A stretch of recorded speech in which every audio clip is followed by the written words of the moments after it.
than $30. $30 pa rin puhunan natin. So mga trade natin, dito, kung makikita natin, tingnan natin yan. So i-custom natin ito. So 25, 20, 24. So yan. So nag-deposit tayo ng $31.89. Then kumita tayo ng 41.76. So di na rin masama sa isang araw. So mahigit 2K na rin yan.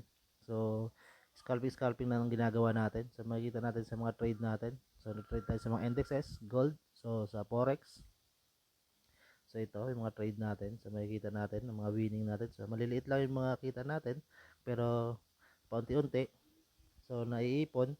So kaya nakakaipon tayo ng ganong kalaking income. So may makikita rin tayo dito. So winidraw natin yung dineposit natin na $31.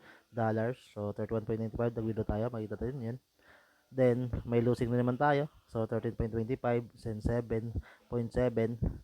So mapapansin nyo, mas malaki yung losing kumpara sa winning na sa per trade.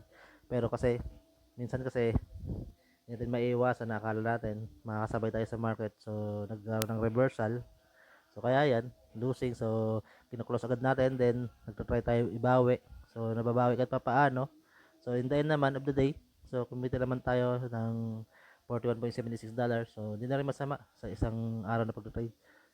So kung ako sa inyo, so subukan nyo rin mag-trade dito sa Forex. So ang Forex ay isang platform, so isang trading platform. So hindi siya masasabing sugal kasi kailangan nyo rin ng mga knowledge regarding sa mga chart, so para makapag-trade dito.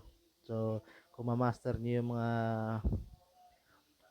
technical indicator saka yung fundamentals, so at sa pa rin yung emotion nyo. So kailangan hindi tayo dito maging greedy. So minsan naging greedy tayo, yun ang naging cause ng losing natin.